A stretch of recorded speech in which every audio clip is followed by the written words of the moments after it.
आ मना चल चल लिंक रोड। आपको पता मैंने एक नज़म भी लिखी इसके ऊपर और वो काफ़ी वायरल भी हुई कि आ मना चल चल लिंक रोड उथों ले अच्छे नोट। क्योंकि लिंक रोड ही एक ऐसी शाखा मैंने देखी है जो इतनी आसान शराइत के ऊपर लोन देती है और पैसे देने के बाद मांगती भी नहीं।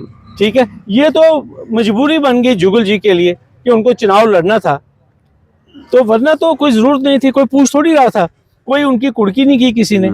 आपने सुना? लेकिन सर आम लोगों को सवाल करना चाहिए, आम लोग पूछे ना सवाल। ये मैंने जो तथ्य रखे हैं, मैं कब से बोल रहा हूँ डैंग साहब कि भाई ऐसा लोन मेरे डुग्गर प्रदेश में सबको दो यार। इतनी बेरोजगारी है लेकिन यहाँ मौजें लगी हैं।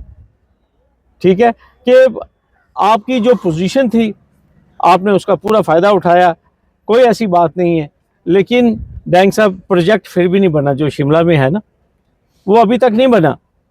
और ना ही हिमाचल सरकार इंटरेस्टेड है इनको ये भी कहने में कि हाँ जी आप प्रोजेक्ट लगाओ। क्यों? क्योंकि रसूखदार लोग हैं, इनके लिए कोई कानून नहीं है। सर मेरे को लगता है एक बार आपको भी शायद मौका लगा था वहाँ उस एरिया में जाने का जहाँ पे प्रोजेक्ट। जी आपको पता है मैं बिना इन्वेस्टिगेशन के काम करता नहीं हूँ। मैं खुद वहां पे गया ये चीज को चेक करने के लिए, वेरीफाई करने के लिए। साहू उस गांव का नाम है, एक नाला है वो साहू जिसे कहते हैं, जहाँ पे ये प्रोजेक्ट है। वहाँ बाकी जितने भी 28-29 प्रोजेक्ट हैं सभी चालू हैं और ये बिल्कुल मशहूर है। वहाँ अगर जाएंगे किसी को भी पूछेंगे जम्मू वालों का प्रोजेक्ट, वो कहते हैं हाँ जी वो तो बंद पड़ा हुआ है।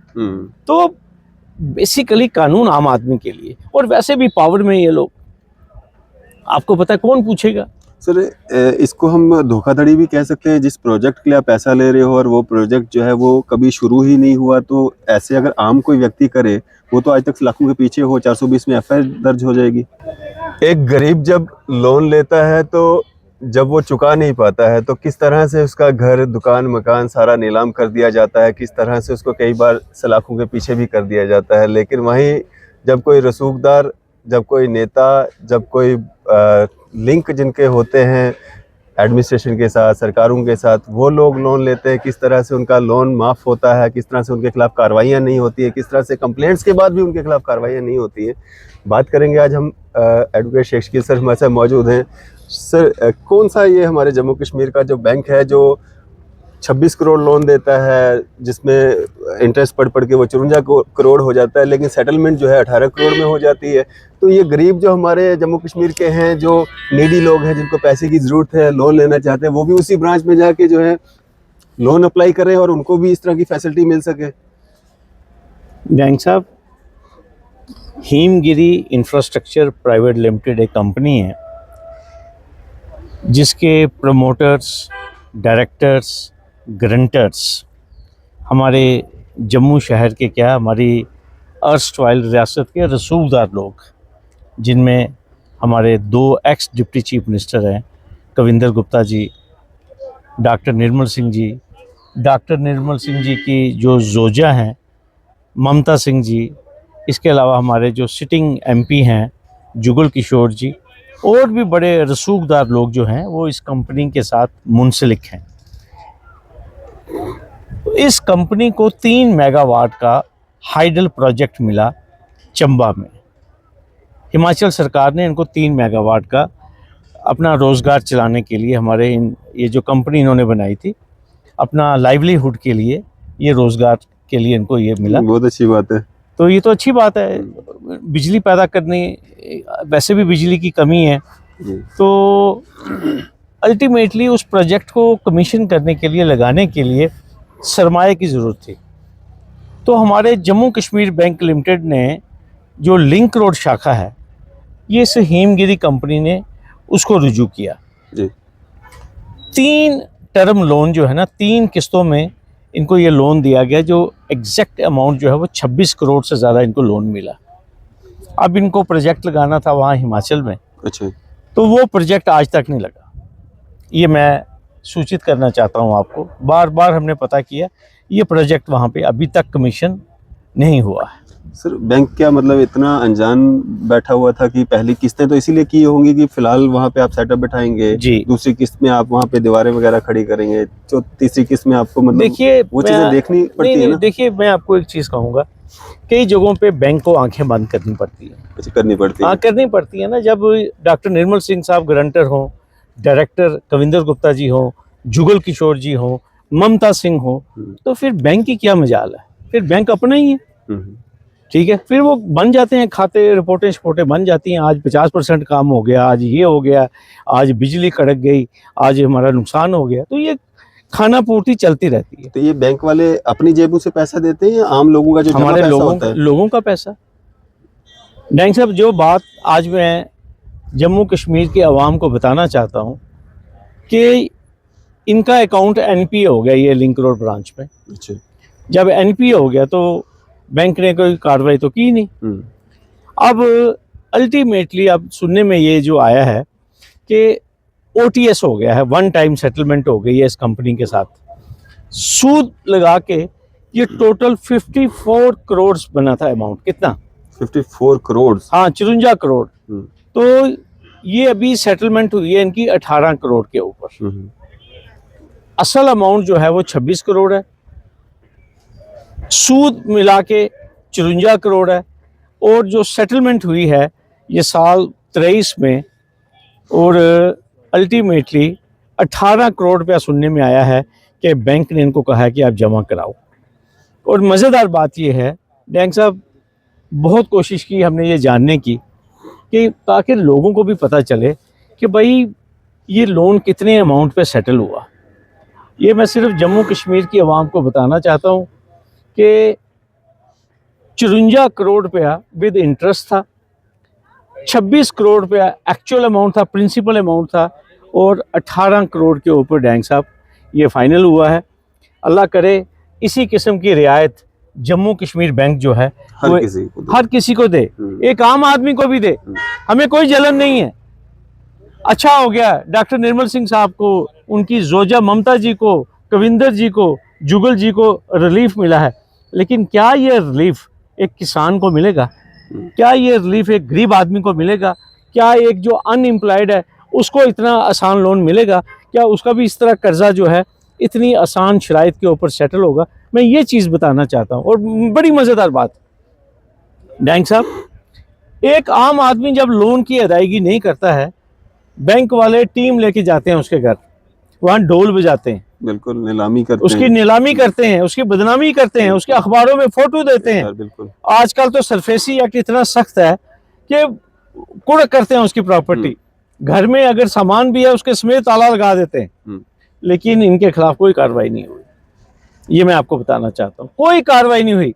मुबारक है आपको, ठीक है, कि आपकी जो पोजीशन थी आपने उसका पूरा फ़ायदा उठाया, कोई ऐसी बात नहीं है। लेकिन डैंग साहब, प्रोजेक्ट फिर भी नहीं बना जो शिमला में है ना, वो अभी तक नहीं बना। और ना ही हिमाचल सरकार इंटरेस्टेड है इनको ये भी कहने में कि हाँ जी आप प्रोजेक्ट लगाओ। क्यों? क्योंकि रसूखदार लोग हैं, इनके लिए कोई कानून नहीं है। सर मेरे को लगता है एक बार आपको भी शायद मौका लगा था वहाँ उस एरिया में जाने का जहाँ पे प्रोजेक्ट। जी आपको पता है मैं बिना इन्वेस्टिगेशन के काम करता नहीं हूँ। मैं खुद वहाँ पे गया ये चीज़ को चेक करने के लिए, वेरीफाई करने के लिए। साहू उस गांव का नाम है, एक नाला है वो साहू जिसे कहते हैं, जहाँ पे ये प्रोजेक्ट है। वहाँ बाकी जितने भी 28-29 प्रोजेक्ट हैं सभी चालू हैं और ये बिल्कुल मशहूर है। वहाँ अगर जाएंगे किसी को भी पूछेंगे जम्मू वालों का प्रोजेक्ट, वो कहते हैं हाँ जी वो तो बंद पड़ा हुआ है। तो बेसिकली कानून आम आदमी के लिए, और वैसे भी पावर में ये लोग, आपको पता है कौन पूछेगा? सर इसको हम धोखाधड़ी भी कह सकते हैं, जिस प्रोजेक्ट के लिए आप पैसा ले रहे हो और वो प्रोजेक्ट जो है वो कभी शुरू ही नहीं हुआ। तो ऐसे अगर आम कोई व्यक्ति करे वो तो आज तक लाखों के पीछे हो, 420 में एफआईआर दर्ज हो जाएगी। आप देखिए हिलाल राथर ने लोन लिया फ्लैट्स बनाने के लिए, ठीक है, पैराडाइज अपार्टमेंट्स, ठीक है। वहाँ आप देख लीजिए 11 महीने मुझे लगता है कि वो सलाखों के पीछे थे। और मुझे लगता है अभी तक उनकी जो परेशानियां हैं उसमें कोई कमी नहीं आई है, ठीक है। ये सेटलमेंट तो वो हिलाल राथर के साथ तो कर नहीं रहा बैंक, ठीक है। लेकिन आप देखिए ये सेटलमेंट पहले स्टार्ट होती है मार्च 2019 में। पहले मार्च 2019 में ये सेटलमेंट स्टार्ट हुई और उस वक्त 15 करोड़ रुपए इनको देना था। ये उस सेटलमेंट को ओबे नहीं कर सके। मैं आपको बड़ी मजेदार बात बताऊं, ये दूसरी सेटलमेंट है, ये अब 23 में नई सेटलमेंट आई। वो क्यों? क्योंकि सेटलमेंट करनी पड़ी, क्योंकि जुगल जी को चुनाव लड़ना था। क्योंकि उनका जुगल जी गारंटर है, उनके नाम पे भी ये लाइबिलिटी स्टैंड कर रही थी, तो लिहाजा बैंक अपना इसमें क्या, अपने डायरेक्टर उधर बैठे हुए हैं, ठीक है। तो मिल बैठ के फैसला कर लिया, 54 करोड़ के इवज 18 करोड़ है। अब पता नहीं ये 18 करोड़ भी बैंक में डिपॉजिट हुआ या नहीं हुआ, ये बैंक वाले बता सकते हैं। लेकिन जो कागजात हमने देखे, क्योंकि हाई कोर्ट में एक याचिका हुई है, उस याचिका से ये इन्फॉर्मेशन मुझे पता चली है कि कोई 2023 में सेटलमेंट हुई है। और जो हमारे चीफ इलेक्टोरल ऑफिसर हैं पीके पोले साहब, आपको पता है मैंने शिकायत की थी, तो पोले साहब ने अगस्त महीने में मुझे इन्फॉर्म किया कि ये जो इनका अकाउंट है हिमगिरी का, ये 30 मार्च 2024 को क्लोज हुआ है।